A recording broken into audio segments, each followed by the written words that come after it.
और इस बीच एक बड़ी खबर आपको बताएंगे। जलालुद्दीन छांगुर के 14 ठिकाने पर छापेमारी। आपको बता दें कि ईडी की तरफ से छापेमारी की जा रही है, जिसमें यूपी के 12 और मुंबई में भी 2 ठिकाने जिस पर छापेमारी चल रही है। तो छांगुर के 14 ठिकाने पर ईडी की छापेमारी सुबह करीब 5 बजे से ही ईडी की टीमें लगातार छापेमारी कर रही हैं। महाराष्ट्र के मुंबई में और बलरामपुर उत्तर प्रदेश में ये छापेमारी हो रही है। मुंबई में 2 और उत्तर प्रदेश के कुल 14 ठिकाने जहां पर ईडी की टीमें खंगाल रही हैं। इसी बीच हमारे साथ वरुण जैन जुड़ गए हैं ज्यादा जानकारी लेकर। वरुण, क्योंकि अब जानकारी मिल रही है कि छांगुर के कुल 14 ठिकाने पर ईडी की छापेमारी सुबह 5 बजे से ही चल रही है।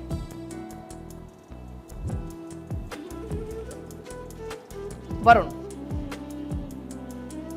अपना शिकंजा कस दिया है। पीएमएलए के तहत कुछ दिनों पहले ही मामला दर्ज कर दिया था। सुबह से ही एनफोर्समेंट डायरेक्टरेट की छांगुर के 14 ठिकानों पर छापेमारी चल रही है, जिसमें 12 जो लोकेशंस है वो बलरामपुर में है, तो वही 2 अलग लोकेशंस में मुंबई के अंदर छापेमारी हो रही है।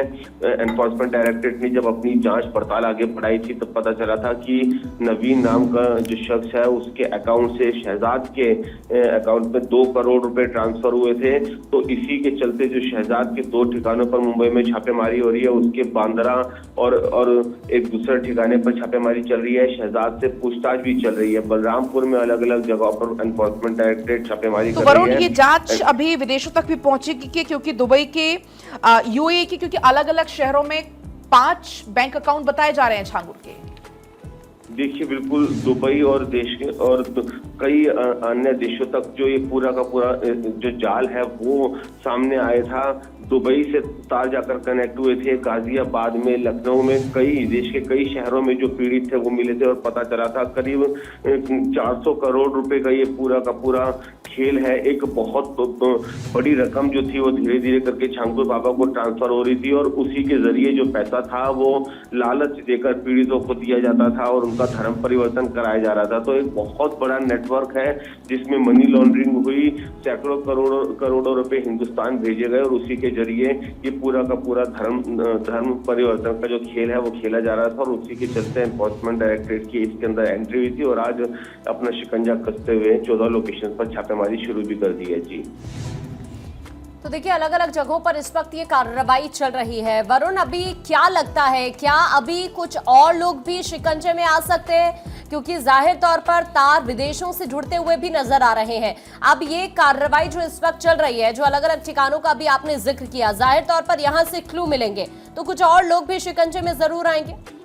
निश्चित तौर पर इसके अंदर कई गिरफ्तारियां होनी है। उत्तर प्रदेश की जो एटीएस है वो तो इस पूरे रैकेट का पर्दाफाश करने के लिए छापेमारी कर गिरफ्तारियां करके रही है। साथ में एनफोर्समेंट डायरेक्टरेट की एंट्री मनी लॉन्ड्रिंग के चलते हुई है, क्योंकि सैकड़ों करोड़ रुपए हवाला के जरिए हिंदुस्तान भेजा गया, अलग अलग अकाउंट्स में डाला गया और उसी पैसे से छांगुर बाबा ने अपना पूरा एम्पायर खड़ा किया। बलरामपुर में इतना बड़ा महल नुमा अपना घर बनाया और इतनी बड़ी संख्या में जो हिंदू लड़कियां थी और कई पुरुष थे, उनकी जो धर्म परिवर्तन थे वो कराए गए। लाखों रुपए का लालच देकर उनका ब्रेन वॉश किया जाता था।